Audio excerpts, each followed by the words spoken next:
Tout le monde, j'ai actuellement un petit problème sur mon évacuation de salle de bain depuis ma baignoire.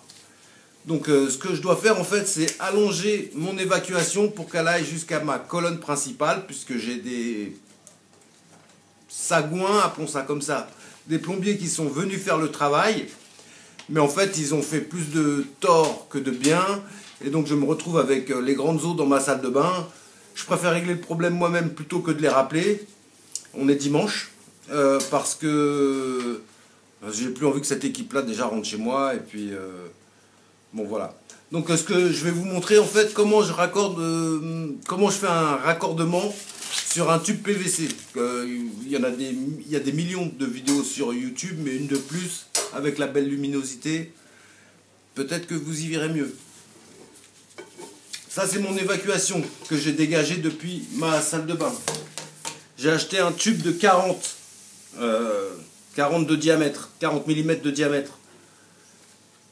C'est donc le diamètre d'une évacuation de salle de bain. J'ai acheté un tube d'1 mètre de 40 mm de diamètre que j'ai coupé, que j'ai au préalable coupé. Donc là, ça c'est une des parties, ça c'est la partie que je vais utiliser sur mon évier. Celle-ci, c'est la partie que je vais utiliser sur ma douche. Ce que je dois faire avant d'en coller mes tubes PVC, là je vous avoue que là il n'y a aucune difficulté, puisque je vais tout droit, alors que dans le tube PVC la contrainte c'est quand on a des coudes en 3 dimensions. Si vous avez des coudes en 3 dimensions, il vous faudra déjà bien choisir vos jonctions, et ensuite vous ferez un montage à blanc sans colle, où vous marquerez au marqueur, vous ferez une petite marque de reconnaissance qui vous permettra, quand vous viendrez coller, de reprendre votre marque de marqueur, et donc à ce moment-là d'être certain de le remettre comme le montage à blanc que vous avez fait au préalable. Vous comprenez? Bon voilà, bon moi je n'ai pas le cas là, donc je vous fais pas la démo, je vous fais juste, en fait c'est une démonstration, c'est juste une petite vidéo pour montrer ce qu'il faut vraiment faire pour que ce soit étanche. Ce qu'il faut faire, c'est couper avec une boîte à onglets pour être le plus droit possible. Hein, il y en a qui vont vous faire ça comme ça à l'arrache, machin. Moi, si vous avez une boîte à onglets à la maison, coupez droit, au moins quand votre tube PVC rentrera dans le manchon, eh ben, il ira jusqu'à la butée sur 360 degrés, sur tout son tour, et donc l'étanchéité, vous l'imaginez bien, sera bien mieux garantie. Vous mettez de la colle, avant ça bien sûr, vous ébavurez, vous allez couper, vous allez avoir des petites cochonneries. Vous prenez un papier, je sais pas moi, 80, vous ébavurez comme ça, et vous passez un petit coup sur l'extérieur de la partie mâle, on va dire, de votre évacuation, et sur la partie femelle receveuse, du coup, on va passer un petit coup à l'intérieur, on va ébavurer, on va passer un petit coup de 80, pour que quand on mette sa colle, au final PVC, ça colle bien. Voilà, c'est tout. Donc j'ébavure. J'ai pensé après à faire la vidéo, donc en fait j'avais commencé le travail avant, donc j'ai déjà ébavuré ces parties-là qui sont à faire, j'ai déjà coupé, j'ai ensuite pensé à vous. Je n'ai pas pensé à vous immédiatement, désolé. Avant d'encoller, vous venez de couper, vous venez de passer un petit coup de papier grain 80. Il vous faudra dégraisser quand même et enlever toutes les micro-cochonneries qui se seraient coincées dans les stries de votre ébavurage. Donc vous passez un petit coup de dégraissant. Alors là j'utilise moi une eau tiède, mais ça pourrait être de l'eau savonneuse.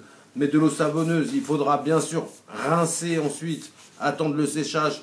Là je sais que bon, on va tout droit, ça va le faire. Donc hop, je dégraisse bien malgré tout, hein, j'enlève bien toutes les cochonneries pour que la colle adhère au maximum, vous connaissez le principe, pour qu'une colle adhère, il faut que ce soit propre et sec.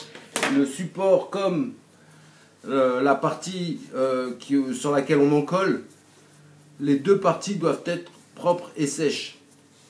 Avec la colle adaptée, vous pouvez faire des super choses. Voilà, hop. Tant qu'on respecte bien sûr les données des constructeurs. Alors, je nettoie, donc je dégraisse en fait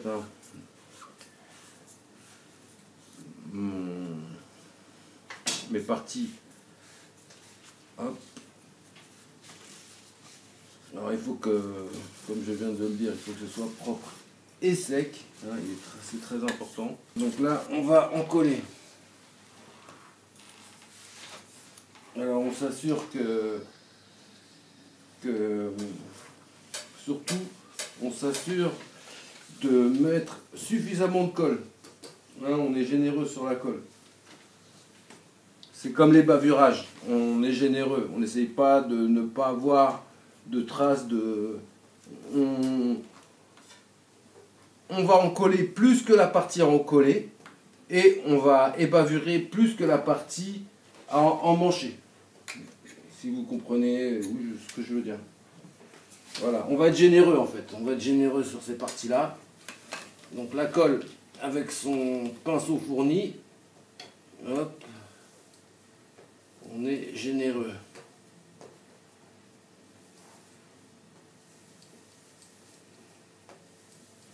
On remonte bien haut.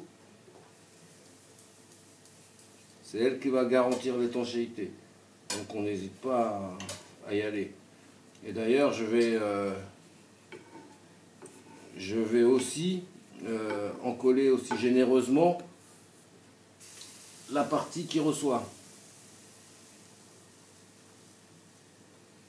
Voilà. Là, j'emboîte mes deux parties.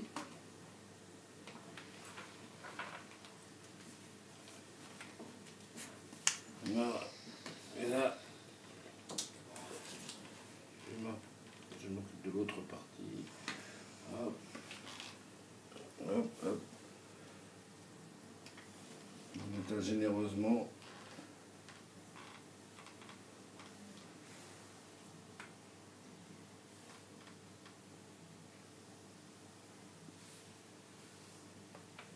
Elles sont très fortes cette colle. Cette colle sont vraiment très fort. Limite ça tape dans le crâne quoi. Voilà. On manche. Et là on va laisser sécher. On mettra en eau. Alors, on mettra en eau en fonction de la colle qu'on a achetée. Bon, pas de marque. On mettra en eau en fonction de la colle qu'on a achetée. Vous avez les indications bien sûr sur le pot de colle qui vous dira mettez en eau au bout de tant de minutes, de tant de temps, voilà. Voilà, c'est tout pour cette vidéo. A plus tard, amusez-vous bien, likez, abonnez-vous.